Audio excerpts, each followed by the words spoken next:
안녕하세요. 메디스 치과 김병수입니다. 많은 분들이 전에는 그렇지 않았던 것 같은데 나이가 들수록 이가 시리다는 말씀을 많이 하시더라고요. 이거 기분 탓일까요?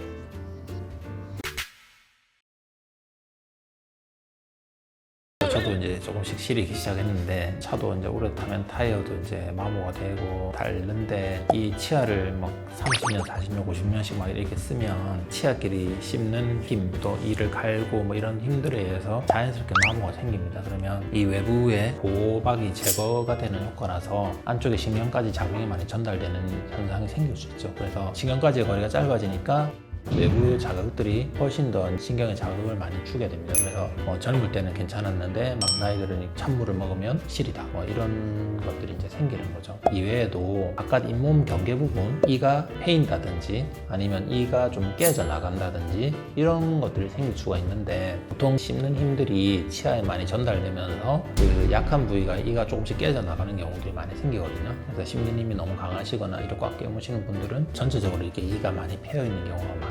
그리고 또 자연스럽게 잇몸이 조금씩 내려가요. 외부의 사실 피부도 탄력이 떨어지고 노화가 진행되는 것처럼 잇몸에도 이제 노화가 진행이 되기 때문에 잇몸이 내려가게 되면 그 치아의 머리 부분만 이렇게 노출돼 있다가 이 뿌리 부분이 조금씩 이제 노출이 되는 경우가 생기죠. 그러면 그쪽으로 자극이 들어가면 치아가 시리고 그런 문제들이 복합적으로 생길 수가 있죠. 좋아지는 약은 있는데 그게 그냥 영양제만 먹는다고 좋아지는 건 아니고요. 일단은 잇몸 관리가 잘 돼야죠. 양치가 잘 되고 그다음에 이제 잇몸 주변에 뭐 치석이라든지 이 염증을 일으킬 수 있는 이런 부분들이 없어야 되고 물론 이제 보조제들을 통해서 당연히 어느 정도 도움은 됩니다. 그래서 염증을 억제하는 기능도 있기 때문에 보조 약물이나 아니면 영양제 같은 것들도 일부는 도움이 된다고 볼 수 있죠. 그렇지만 이제 그 영양제나 흔히 말하는 잇몸약들이 문제가 생겨 있는데 그 약만 먹는다고 해서 그 문제가 해결되지는 않거든요. 요즘은 사실 그런 분들이 그렇게 많이는 없는데 옛날에는 치과 오기 막 무섭고 겁난다고 또 뭐 치과에 오면 돈 많이 든다고 그래서 이 약만 먹고 버티다가 이렇게 오시는 분들이 있는데 나중에는 그 약값이 더 비싸죠. 와서 그냥 치료를 했으면 약값보다 훨씬 싸게 들었을 건데 물론 이제 잘 쓰면은 도움이 되는데 너무 남용하면 안 쓰니만 못한 상황이 되기 때문에 항상 그런 뭐 보조제나 영양제나 약 같은 거 드실 때는 치과 의사와 상의를 하시고 선택을 하시면은 충분히 도움이 될 것 같습니다.